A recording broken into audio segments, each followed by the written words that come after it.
Bonjour à tous, bienvenue pour ce webinaire. Vous pouvez poser toutes vos questions au fur et à mesure dans le chat en bas à droite. Voilà, est-ce que vous pouvez juste, d'un point de vue technique, on va faire 2-3 vérifications, nous mettre si vous nous entendez bien dans le chat, s'il vous plaît, pour être sûr que tout fonctionne bien. Ok, parfait, génial. Alors, ravi de vous avoir aujourd'hui. On a une belle équipe. On va se présenter rapidement avant d'aller dans le cœur du sujet qui est comment reconnecter le grand public avec les agriculteurs. Donc, Mathilde, tu veux commencer à te présenter rapidement? Oui, donc bonjour à tous. Donc Mathilde Schumacher, je suis cofondatrice de l'association Gueule de paysans, ingénieure agronome de formation et on est 4 visant le projet Gueule de paysans qui existe depuis aujourd'hui environ 3 ans. Voilà. Merci beaucoup Mathilde. Justine, du coup, s'il te plaît.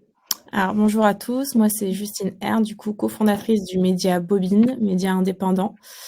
Initialement une revue et actuellement un média assez complet avec un podcast, des articles réguliers sur un site internet et une newsletter. Génial. Géraldine. Bonjour à tous, moi je suis Géraldine Boyer, je suis la fondatrice de Parcel Tiny House, qui est un concept d'agritourisme responsable sur les terres de producteurs locaux en France. Top. Et pour finir, du coup, Paul Rodriguez, donc je suis cofondateur d'Hectarea. Et nous, l'idée, c'est d'aider financièrement les agriculteurs à s'installer, à mettre en place des pratiques agricoles plus durables. Et pour ça, en fait, on permet tout simplement aux particuliers d'investir dans la terre agricole facilement via notre plateforme pour aider les agriculteurs à se financer. Donc voilà pour la petite intro. L'idée, c'est que ce soit interactif, donc au fur et à mesure, n'hésitez pas dans le chat à poser vos questions. Voilà, on fera des coupures, il y aura également un temps d'échange à la fin. L'idée est vraiment de montrer qu'est-ce que peut être en fait une semaine dans laquelle on peut se reconnecter en tant que citoyen, en tant que particulier, avec le monde agricole, avec ceux qui nous nourrissent. Et du coup, à travers ces 4 sociétés, on va vous offrir des pistes pour finalement mieux comprendre d'où vient notre alimentation, notre nourriture et remettre l'agriculture au centre de nos vies. Donc voilà, vraiment, n'hésitez pas à poser toutes vos questions. Alors, l'idée ici, c'est de dire sur une semaine, donc du lundi au dimanche, qu'est-ce que vous pouvez faire concrètement pour reconnecter le secteur agricole. Le premier, ça va être en fait avec une gueule de paysans qui met en avant en fait des agriculteurs via des reportages et concrètement, ça vous permet de voir d'où viennent les produits et voilà, de choisir le type d'agriculture qui vous intéresse et que vous avez peut-être envie de visiter le week-end lors d'une ferme, visiter une ferme ou autre. Ensuite, la deuxième société, c'est donc Bobine. Là, ce qui est très intéressant, c'est la mise en avant du terroir et des territoires avec des portraits d'agriculteurs et un média, Justine vous en parlera plus après, avec un média qui vous permet en fait aussi de trouver des itinéraires pour votre week-end. Et donc, ça peut être quelque chose à faire en début ou en milieu de semaine. Ensuite, sur la partie réservation, donc avec Parcel Tiny House, comme disait Géraldine, qui a un concept qui vous permet en fait de réserver un week-end directement au sein d'une ferme ou chez l'agriculteur. Et donc là, ça peut être l'occasion, voilà, en fin de semaine, un vendredi, trouver une activité pour le week-end et aller à la rencontre des agriculteurs. Et sur la fin du week-end, c'est finalement vous rencontrez un agriculteur, il y a un bon échange qui se fait et vous pouvez mettre votre épargne au service de l'agriculture de demain en investissant une partie de votre épargne via Hectarea dans la terre agricole directement.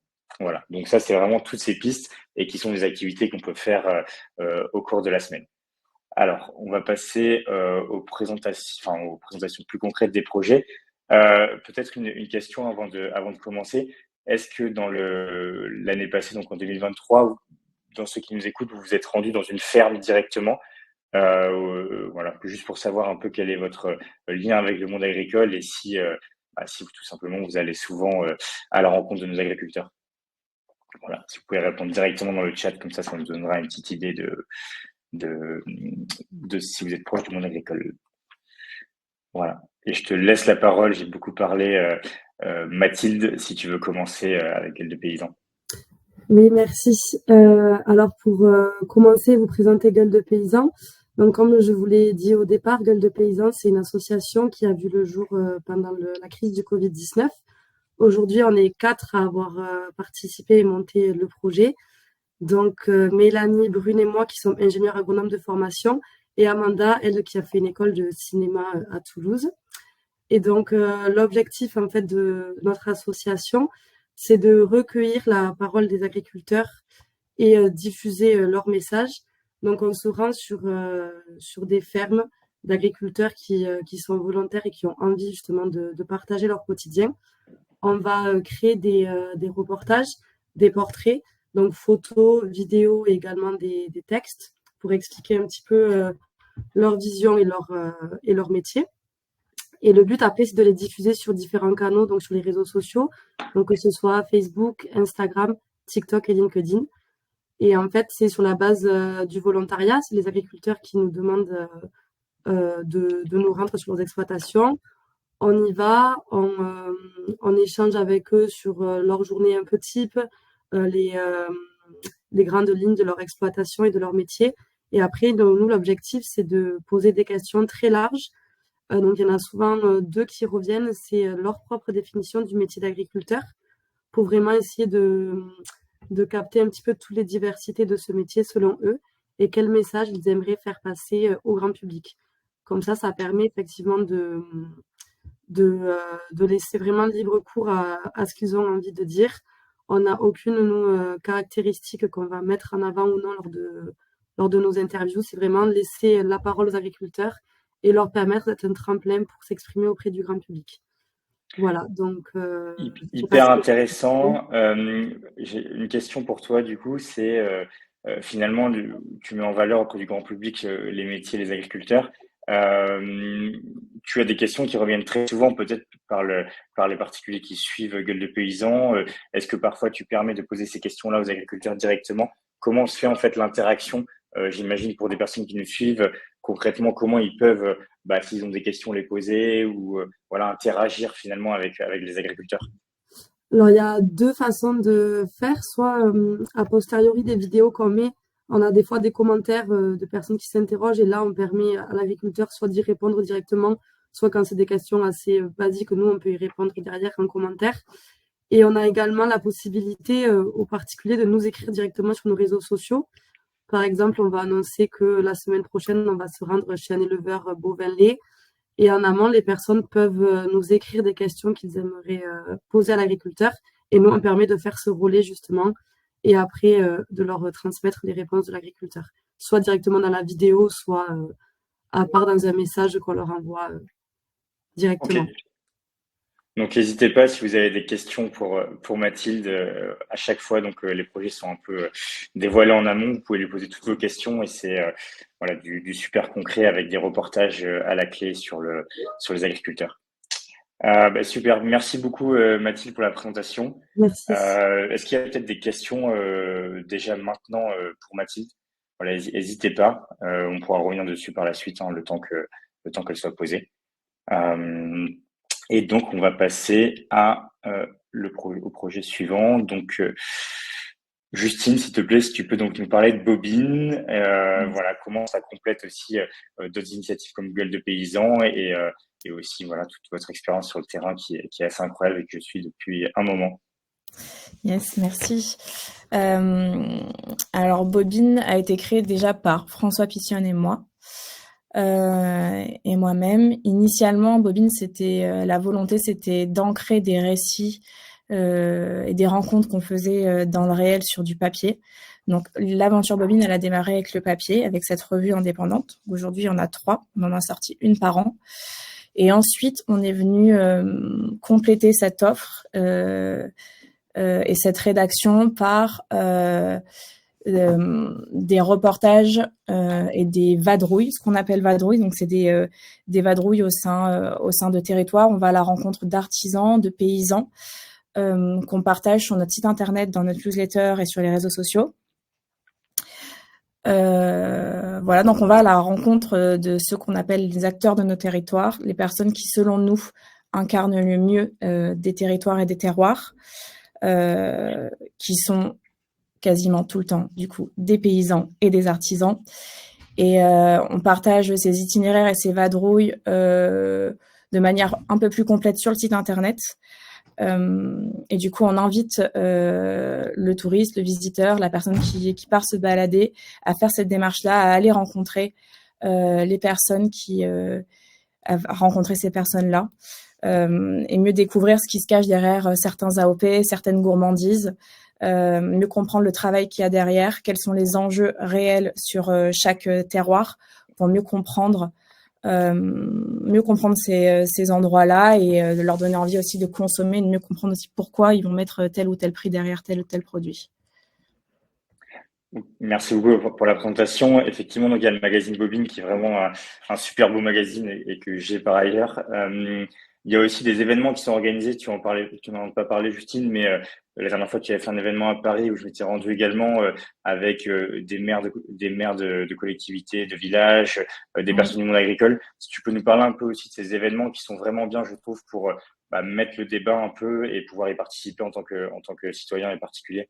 Ouais, en fait, alors on est au démarrage. Pour le moment, on en a fait un seul, mais c'est vrai que c'est une vraie volonté de créer ces événements-là pour qu'il y ait aussi des espaces de parole, effectivement, de débat, et pour qu'on puisse laisser à chacun, que ce soit des artisans, des paysans ou bien des maires, des acteurs du territoire. La dernière fois, il y avait aussi un géographe, de discuter et de débattre autour d'une même thématique.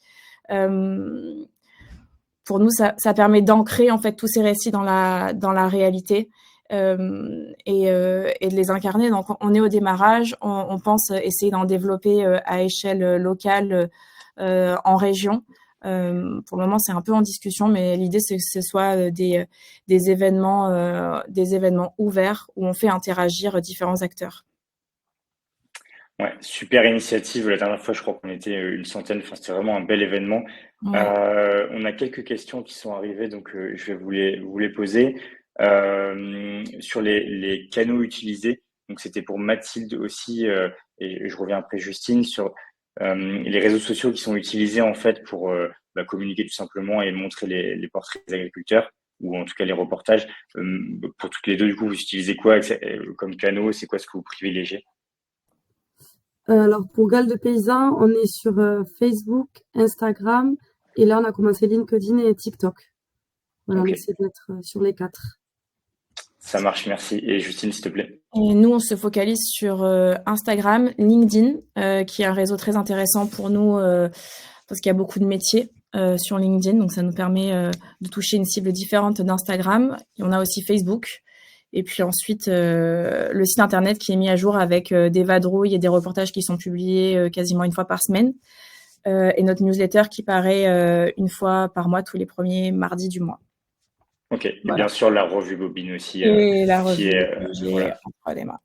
Ouais. C'est toujours joli d'avoir un beau papier aussi avec les images. Je trouve que c'est toujours très parlant. On feuillette à d'autres moments de la journée, c'est toujours intéressant comme démarche.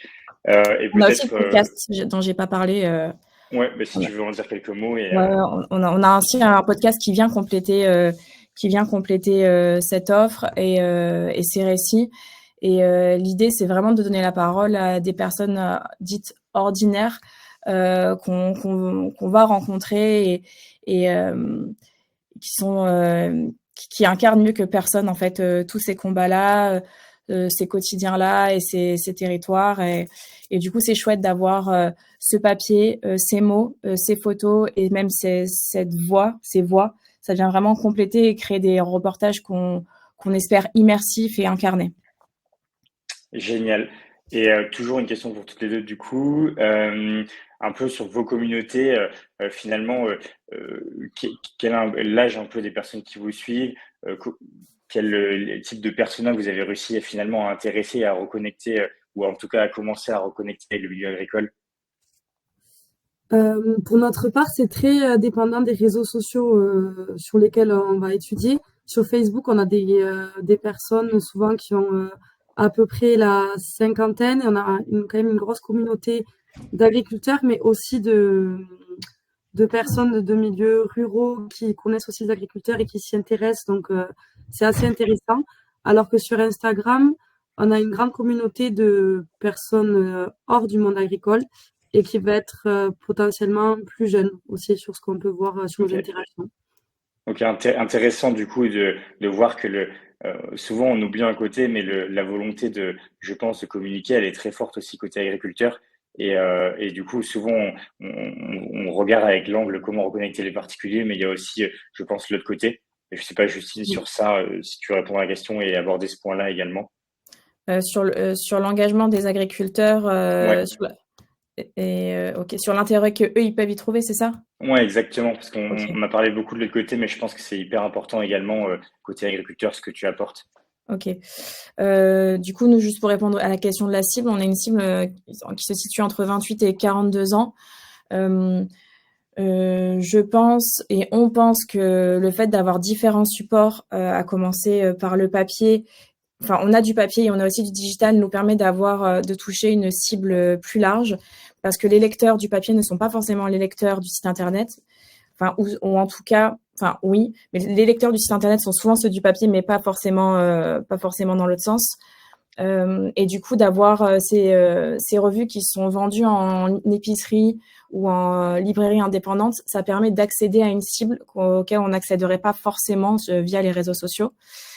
Donc ça, c'est quelque chose qui est important selon moi. Et même, on a parfois des personnes qui sont connectées à la newsletter, qui la lisent une fois par mois et qui en fait sont arrivées là juste pour le papier, mais qui sont pas du tout connectées par les réseaux sociaux. Ça, c'est Ok. intéressant.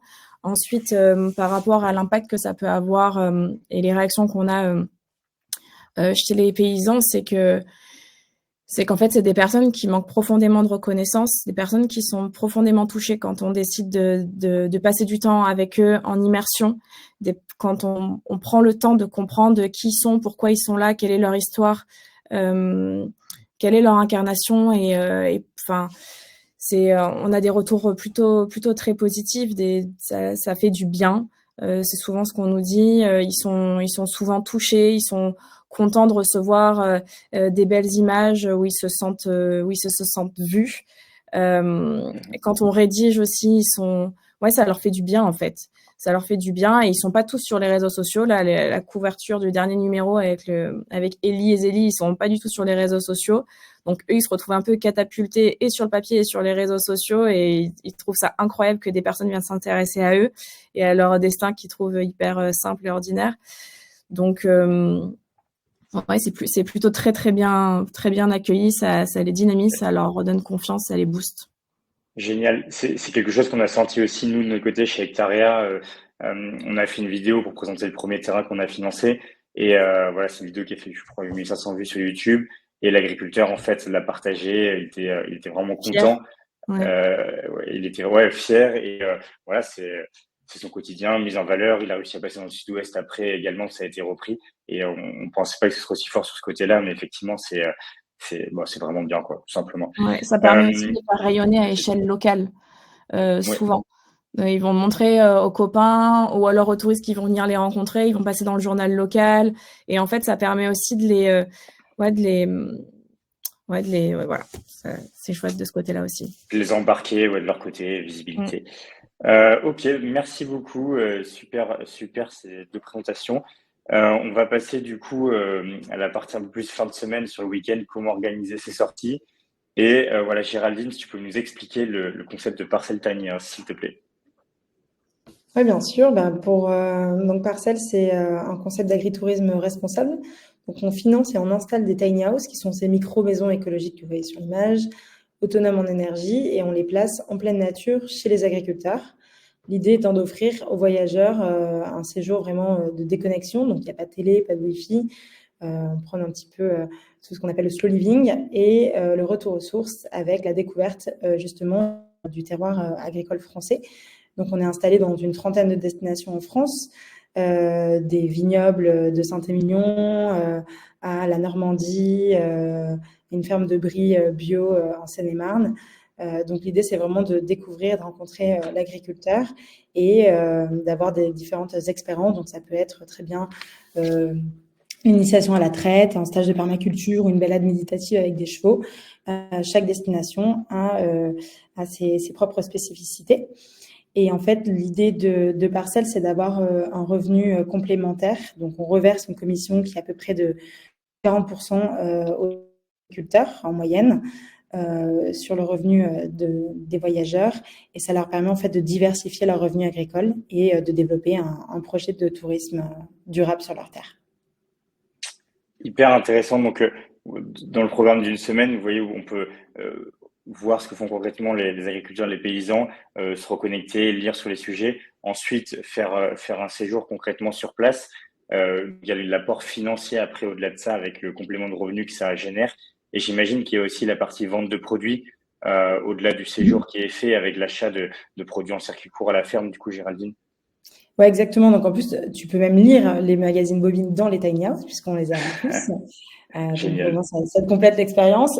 Mais oui, bien sûr, nous, on prend une commission, bien sûr, sur les nuitées et les expériences. Mais toute la vente directe à la ferme, c'est le bénéfice des agriculteurs. En fait, le feedback des agriculteurs qu'on a, qui est assez important, c'est super au niveau de l'aspect financier, mais c'est surtout génial de reconnecter avec les voyageurs et d'ouvrir les portes de leur ferme aux voyageurs. Et l'idée, c'est vraiment, on a certains que ça a sorti de l'isolement, d'autres qui ont créé des amitiés, des synergies aussi entre différents agriculteurs, des synergies pour apprendre, développer mieux leur ferme et leur méthodologie, mais aussi vendre selon différents réseaux, le vin d'un qui s'est retrouvé dans le restaurant de l'autre, etc. Donc, c'est assez intéressant de voir tout ça s'animer. Donc pas mal d'activités en local qui est générée après, parce que ça amène aussi des personnes pour les commerces d'à côté, j'imagine. Donc intéressant d'aller dans des expériences comme celle-ci. Je ne sais pas si vous avez des questions du coup pour cette expérience-là. Est-ce qu'il y en a peut-être dans ceux qui nous écoutent qui sont déjà allés dans une tiny house de parcelle pour un week-end? Curieux de savoir si vous l'avez déjà fait. Et donc, on va en même temps passer du coup à une autre étape qui est concrètement, une fois qu'on a, voilà, on s'est renseigné sur le monde agricole, c'est comment son épargne est en fait un levier pour aider les agriculteurs au quotidien. Et nous, c'est ce qu'on a fait donc chez Hectarea. Donc, je suis un des cofondateurs. L'idée, c'est vraiment est très simple, c'est côté particulier, on a une volonté assez forte maintenant d'investir avec son épargne avec de l'impact. Et côté agriculteur, il y a des besoins en financement qui sont très élevés pour deux raisons. La première raison, c'est qu'un agriculteur qui s'installe, en fait, il doit acheter son terrain, les machines pour travailler la terre, il doit faire la transformation, la distribution, etc. Donc comme un chef d'entreprise.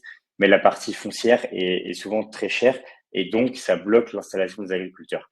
Et en plus de ça, il y a un autre phénomène qui est le financement de la transition écologique. Donc vous rajoutez une brique de financement en plus et il y a malheureusement encore une brique, c'est qu'on n'a pas parlé depuis le début, mais vous avez 50% des agriculteurs qui partent à la retraite dans les 10 prochaines années. Et donc quand vous cumulez tout ça, ça veut dire qu'il y a beaucoup de nouveaux entrants qui doivent arriver dans le milieu agricole, qui doivent financer la transition écologique et s'installer dans leur ferme. Et donc concrètement, ils ont besoin de soutien financier pour s'installer. Et donc, via Hectarea, ce qu'on a fait, c'est que vous avez une plateforme qui vous permet d'investir dans la terre agricole. La terre dans laquelle vous investissez, elle est louée à un agriculteur. Et cet agriculteur, du coup, il peut, au lieu d'investir sur la terre, concentrer sa trésorerie et son financement pour investir plutôt sur les plantations, sur la transformation à la ferme, sur différentes étapes qui vont en fait lui permettre d'avoir un meilleur revenu au quotidien que de se dire oui, j'ai acheté ma terre, je pourrais la revendre en fin de carrière et j'aurai un peu d'argent à ce moment-là. Nous, ce qu'on veut vraiment, c'est qu'ils aient de l'argent pendant la période de vie d'exploitation des parcelles. Donc voilà sur le fonctionnement. Il y a une question sur la différence avec d'autres acteurs qui permettent d'investir dans le secteur agricole. Nous, chez Hectarea, vous investissez vraiment que dans la terre agricole elle-même. C'est-à-dire que vous investissez pas dans la structure d'exploitation, vous investissez pas sur le financement des plantations, c'est vraiment que sur la terre agricole. Et donc l'idée ici, c'est de effectivement venir aider les agriculteurs via un investissement concret, mais aussi d'avoir un risque contrôlé sur l'investissement. Parce qu'en fait, vous investissez sur une terre, et donc c'est une terre qui peut être louée à un agriculteur ou à un autre si celui-ci a décidé d'arrêter son projet. Et donc, vous avez vraiment une valeur concrète. Et tel qu'on définit cet investissement-là, en fait, c'est investir dans la terre, c'est comme investir dans la pierre, mais avec de l'impact en plus. Donc, finalement, c'est très similaire à de l'immobilier. Vous avez un loyer qui vous est versé par l'agriculteur qui s'appelle un fermage. Et donc, dans le milieu agricole, on a ce qu'on appelle des baux ruraux qui encadrent en fait les fermages qui sont payés par l'agriculteur. Donc, tout ça, il y a les décrets départementaux qui encadrent. Et ensuite, vous avez, lors de la revente, une possibilité de plus-value à l'image de l'immobilier. Donc voilà, sur le fonctionnement et ce qui est différent et qui n'est pas proposé par d'autres plateformes. Il y a une question sur l'échelle d'hectaréa, donc départementale, régionale ou nationale. En fait, on va dans toutes les régions en France. Sur l'année 2023, on a rencontré pas moins de 200 agriculteurs, que ce soit les filières du maraîchage, des grandes cultures, donc tout ce qui est céréales, de l'olivier, de l'amandier. Donc on est vraiment sur toutes les filières et c'est ce qui est hyper intéressant et ce qui nous pousse aussi nous à voilà, regarder d'autres expériences qui viennent compléter un peu notre offre, c'est de voir qu'il y a énormément de filières en France, que la plupart ont besoin de soutien et de visibilité. Et c'est pour ça qu'on a voulu aussi organiser des webinaires comme celui-ci pour mettre en avant en fait tout ce qui peut être fait pour donner de la visibilité aux filières. Et ça passe donc par le financement, par la mise en avant, par des expériences sur place, etc. Donc voilà, je crois sur les questions, c'est bon. Et concrètement, si vous voulez, pour vous parler d'un projet qu'on a financé, on a financé donc un premier projet en Nouvelle-Aquitaine de 175 000 euros avec 91 particuliers qui ont investi. Et ça a permis à l'agriculteur en place, qui avait déjà en fait 15 hectares, en rajoutant ces 26,7 hectares, ça lui a permis de pérenniser son exploitation. Parce qu'en fait, sur certains types de cultures, il vous faut une taille critique. Sans cette taille-là, en fait, vous êtes obligé d'être biactif, donc avoir deux travails. Donc, bon, c'est des charges de travail qui sont très élevées. Et surtout, vous devez faire la prestation externe sur d'autres propriétés pour rentabiliser votre matériel. Et donc là, ça permet à l'agriculteur qui avait déjà cultivé ses terres avant en tant que salarié, de les avoir et de pouvoir pérenniser son exploitation, tout simplement. Avec un dernier levier qui est finalement, vu qu'on vient aider au financement sur le foncier, ça permet à l'agriculteur de concentrer son effort sur la plantation et d'amorcer une transition vers le bio sur ce terrain qu'on vient de faire. Voilà, et c'est une transition qui prendra 3 à 5 ans. C'est pas du jour au lendemain qu'on fait pour faire ces transitions-là, ça prend pas mal de temps. On a d'autres questions. Donc, la durée moyenne de location pour un agriculteur. En fait, vous avez des baux ruraux qui sont signés entre le bailleur, donc qui achète la terre, et l'agriculteur. Vous avez trois grands baux, entre guillemets, en principe. Vous avez un bail à 9 ans, donc avec une tacite reconduction. Et après, vous avez des baux long terme, donc 18 ou 25 ans. Donc voilà, c'est des durées assez longues. Et en fait, le droit agricole est constitué comme ça pour protéger l'agriculteur et lui permettre d'exploiter sur des temps longs. Parce que si vous faites de la culture annuelle comme des céréales, bon, ça c'est assez court. Mais si vous faites de l'arboriculture fruitière ou autre, vous allez être en pleine production au bout de 6-7 ans. La vigne, ça va être 3 ans. Donc, il faut vraiment penser sur des temps longs dans le secteur agricole. Voilà. Moi, je pense que c'est pas mal pour les questions. On va passer à une autre étape qui est plus d'actualité pour le coup, qui concerne en fait un peu la crise agricole qu'on a quasiment tous vu en tout cas. Et l'idée ici, c'est de proposer des solutions qui soient vraiment concrètes, de ce qu'on a pu voir au quotidien en fait avec tous les agriculteurs ou les paysans qu'on côtoie. Et donc là, si vous voulez, on va faire chacun une solution concrète. Je laisse la parole à qui veut commencer sur cette partie-là. Je peux me lancer si vous voulez. Parfait, merci beaucoup Mathilde.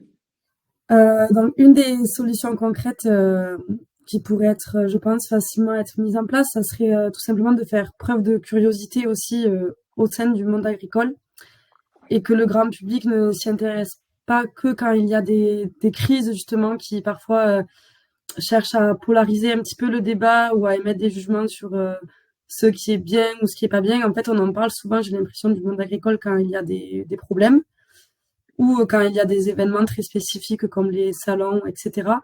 Mais ce qui pourrait permettre vraiment de soutenir l'agriculture, c'est de s'y intéresser régulièrement et enfin voilà, un peu tout le temps, et de diversifier les canaux d'information. Donc il y a le papier, comme les magazines bobines, des presses indépendantes qui vont mettre en avant des territoires et des personnes. Il y a aussi des documentaires télévisés qui peuvent être vraiment très intéressants, comme Cultivons-nous, je pense, par exemple, la chaîne d'Édouard Bergeon.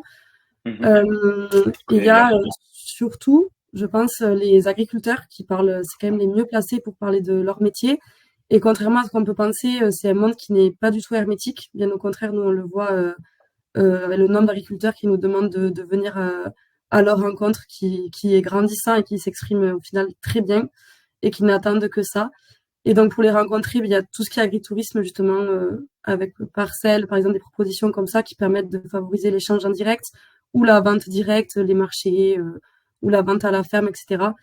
Et peut-être que des actions concrètes pour soutenir le monde agricole, ça serait de s'informer et de favoriser le dialogue directement avec les principaux concernés, je pense. Il y a quand même un effort de tous en tant que... Mince, il y a eu un petit écho, c'est bon. Ouais, un effort de tous en tant que consommateur. Oui, voilà, et je pense que ça peut facilement être mis en place dans son quotidien juste en allant plus facilement vers l'autre et ça pourrait lever des interrogations qu'on a souvent à juste titre quand on est consommateur et qu'on n'est pas forcément du monde agricole ou même du monde rural. Mais juste en communiquant un peu plus, je pense que certains biais pourraient être levés plus facilement. Ok, et effectivement, je rejoins ton point. On parle souvent des secteurs que quand ça va pas, alors qu'il y a plein de belles choses à mettre en avant. Voilà. C'est aussi une vision que j'ai qui est de dire, mettons ce qui est très bien fait, donnant envie aux gens de mieux consommer, mais toujours par l'envie. Même si je pense que le légal doit être un levier, j'y reviendrai après, mais vraiment aligné avec ça. Justine ou Géraldine, si vous voulez nous proposer vos solutions également, s'il vous plaît. Ouais. Moi, je veux bien. Je pense que ce qui importe, c'est aussi de consommer de manière éclairée et responsable. Donc, faire attention d'où viennent nos produits, de respecter le fil des saisons. Et au final, ce qui permettra de soutenir l'agriculture, c'est justement local, de soutenir les petits producteurs. Quand on sait les rémunérations des maraîchers années qui sont dérisoires, je pense que c'est important de justement s'informer, aller chercher les petits producteurs du coin pour consommer de manière locale. Et après, bien sûr, de venir dormir chez Parcelles et d'en parler autour de vous. Je pense que le plus important, c'est de tenter l'expérience et de vraiment créer ce bouche à oreille qui, en fait, nous permet aussi de se faire connaître. On a eu 3 ans d'existence et c'est important, c'est que quand vous venez dormir chez Parcelles, on reverse donc à l'agriculteur et surtout de prendre l'expérience, de prendre les extras qui leur vont pour la plus grande partie et de repartir avec un petit panier de produits locaux qui fera perdurer l'expérience. Donc des séjours directement chez l'agriculteur. Je te laisse enchaîner, Justine. Ouais, je pense que, en tout cas, j'ai la sensation que tout a été dit sur le fait de diversifier ses canaux d'information, d'être curieux, de se questionner en amont, de pas attendre qu'il y ait des crises agricoles, de consommer local, à commencer par ça en fait. Et je pense que c'est la chose la plus facile à mettre presque en pratique. Et la personne chez qui vous allez potentiellement aller acheter tel ou tel panier de légumes ou tel fromage, et ben cette personne-là, commencez par la questionner elle sur son quotidien, ses combats, sa rémunération, ses aléas. Je pense que ça commence par là et vous verrez, vous y prendrez goût parce que c'est passionnant, parce que ce qu'on mange a pas le même goût quand on comprend réellement comment il a été produit et quels sont les enjeux de consommer de cette manière-là. Oui, je pense que tout avait été plutôt dit par les filles. Et quand vous partez en vacances en France, prenez le temps de vous renseigner sur le terroir parce que le terroir bordelais n'est pas le même que le terroir varois et les climats sont différents, les cultures sont différentes, les enjeux sont différents et c'est passionnant aussi de se balader en France en se posant ces questions-là et en allant rencontrer les personnes qui incarnent ces terroirs. Voilà. C'est vrai que j'aime bien l'angle vacances en fait où ça permet de prendre le temps d'aller découvrir les régions, les terroirs et vraiment aller au contact, prendre le temps d'échanger. Ouais, on n'a pas qu'une diversité, enfin on a une richesse incroyable en France, que ce soit absolument sur tous les points. Et dans les vadrouilles que l'on fait, dans cette rubrique vadrouille que l'on fait au sein de Bobine, on partage des adresses de paysans à aller rencontrer en Aubrac, dans l'Orne, dans le Bordelais, et il y en aura encore plein d'autres. Cette année, on part encore sur la route faire plein de vadrouilles dans plein de régions différentes. Donc, vous pouvez aussi vous appuyer sur le site internet Bobine pour aller rencontrer tel ou tel paysan. Du coup, je vais compléter aussi. Moi, il y a quelque chose que j'aime beaucoup et je le dis souvent, du coup, c'est sur la partie éducation. Je trouve que c'est vraiment souvent l'oublié du monde agricole. Et ce qui est plus frappant, c'est que j'ai grandi dans une ruralité, enfin la vraie ruralité, et finalement, c'est même pas plus proche qu'en milieu urbain de la campagne, c'est-à-dire que les citoyens ont tendance à faire leurs courses dans un supermarché où le sujet c'est juste le gain de temps, etc. Et donc même au milieu où il y a les champs à côté, on va pas forcément faire nos courses au bon endroit. Et ça, c'est un peu un drame parce qu'on a l'image de à la campagne on mange bien. C'est pas tout le temps vrai, c'est vrai parfois, mais il faut faire l'effort en plus. Et du coup, ça m'a fait remonter à un point qui est vraiment la partie éducation. Au collège, on a des cours donc de musique, d'art plastique, enfin de découverte sur des sujets. Et on n'a pas un cours qui nous donne des clés pour cuisiner, pour s'alimenter, pour comprendre comment, même en SVT, on va pas beaucoup sur cette partie-là. Et donc finalement, je pense qu'il y a un vrai levier avec quelque chose de très simple qui serait un cours sur l'alimentation et l'agriculture et une fois par mois un déplacement voilà avec toute la classe directement dans une ferme sur un champ.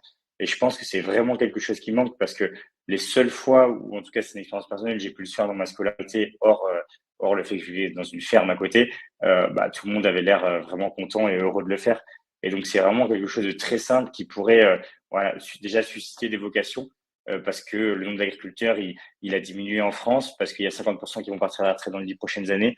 Et donc il faut redonner envie, redonner des vocations et donner aussi les clés pour mieux consommer dès le plus jeune âge parce que je pense que ça commence très tôt. Et sinon, après, on finit juste sur des problématiques de tu gagnes 15 minutes pour rentrer plus tôt, etc.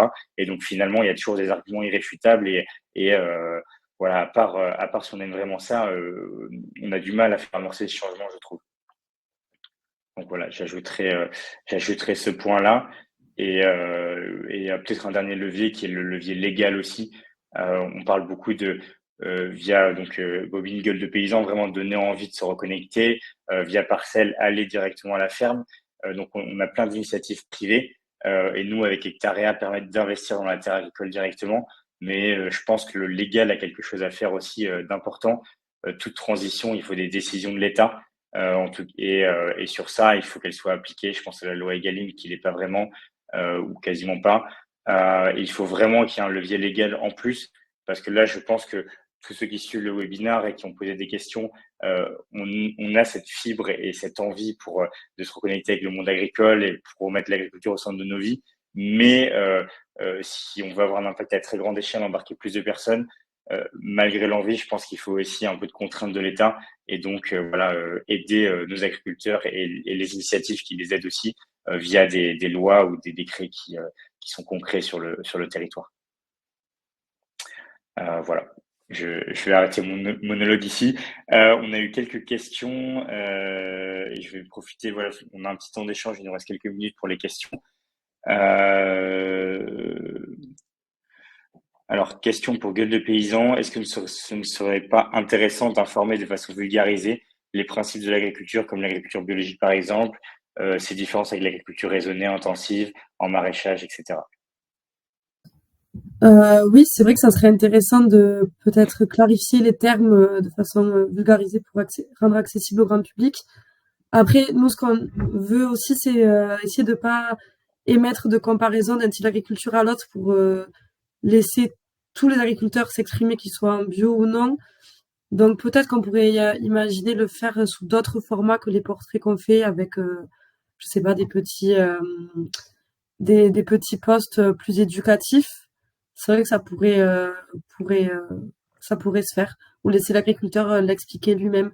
C'est vrai que nous, on n'avait pas vocation forcément d'expliquer les grandes différences techniques pour justement pas trop émettre de comparaison et pas favoriser un type d'agriculture plutôt que l'autre, vu qu'on essaie d'être voilà une scène où les agriculteurs se sentent à l'aise justement pour parler de leur façon de faire. C'est un point hyper important que tu soulèves, je trouve, c'est la stigmatisation qu'on a fait là avec on va dire une réalisation et un peu la crise agricole. Nous aussi, chez Ictarea, on souhaite parler à tous les agriculteurs. La réalité, c'est que quasiment tout le temps, l'agriculteur, il aime ses bêtes, et enfin même tout le temps. Et du coup, ça sert à rien de stigmatiser. C'est des choses. Faire des changements dans des secteurs comme ça, c'est long parce que c'est des cycles longs. Et je pense qu'il faut plutôt aider que stigmatiser. Ça ne sert à rien. Donc, je te rejoins complètement sur ce point-là. Aider et comprendre aussi, en fait. Ouais. Oui, plutôt comprendre que Comprendre stigmatiser. pourquoi aujourd'hui il en est là, pourquoi il pratique de cette manière ou cette manière, qu'est-ce que c'est son histoire, mais je suis aussi pour éviter de stigmatiser. Ouais. Et en plus, souvent, ça répond à des demandes de la société, de l'État, qui sont des logiques de production de volume, etc. Et c'est, voilà, à un moment, il y a un marché, ils rencontrent un marché avec leur offre, mais il faut aussi qu'on change, nous, nos demandes pour que eux puissent changer après et qu'ils aient des revenus et qu'on leur achète vraiment les produits qui font mieux, etc. Donc, je pense que c'est un vrai sujet on prend pas forcément le sujet dans le bon sens, je trouve. Et on a une autre question. Ouais, il y a un sujet qui revient souvent, on parlait des courses tout à l'heure sur le temps qu'on veut y passer, donc le critère de la rapidité. Donc là, on a une question, les producteurs sont pas forcément sur des plateformes, et en fait, c'est assez difficile pour un particulier aussi de naviguer et d'acheter en local autour de chez lui. Je sais pas si vous avez vu ce sujet souvent et si vous avez des réponses à apporter à ça. Comment finalement réussir à faire ses courses hors de la grande distribution, et est-ce qu'il y a suffisamment de plateformes ou on va dire de centres ou de producteurs qui vendent directement? Ouais, enfin, moi, je suis assez convaincue que ces réponses-là, elles existent absolument partout en France à échelle locale. Il y a le réseau d'AMAP qui est quand même très bien fait en France. Et s'il n'y a pas d'AMAP tout de suite dans notre village, on peut toujours contacter le réseau pour savoir quelle est l'AMAP la plus proche. Ensuite, moi, pour avoir habité dans plusieurs endroits, je trouve que les groupes Facebook sont assez incroyables, parce que peut-être que les agriculteurs ne sont pas tout le temps sur les réseaux sociaux, mais alors les vieux groupes Facebook où on peut demander où est-ce que je pourrais trouver un maraîcher, je trouve que ça fonctionne toujours hyper bien. Donc le bouche à oreille, parfois certainement les offices du tourisme aussi, parce que nous on travaille avec eux, et eux ils ont une bonne base.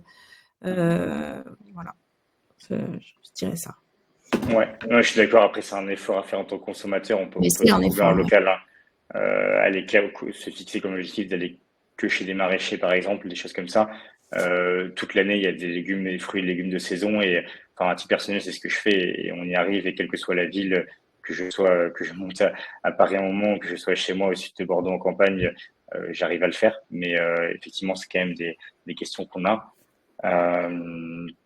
Non, mais Voilà. si je peux juste ajouter, je Ouais. pense qu'en effet, les AMAP, et tu as aussi les marchés, forcément, faire attention, s'informer sur les marchés, parce que tu as de tout.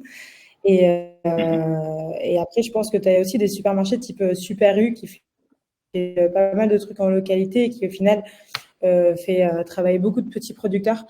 Donc regardez aussi les produits, parce qu'en supermarché, tu as parfois des choses qui sont pas mal chez les petits supermarchés, j'entends. Donc à regarder. Ok, bon, merci beaucoup en tout cas pour toutes ces pistes. Comment on peut, en tant que particulier au quotidien, se reconnecter avec le secteur agricole, avoir une meilleure alimentation, et tout ça aussi, on l'évoquait pas, mais au service de notre santé.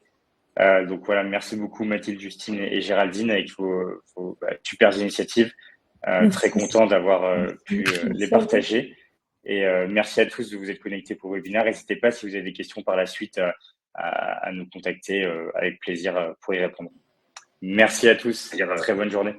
Merci. Merci, bonne journée. Bonne journée.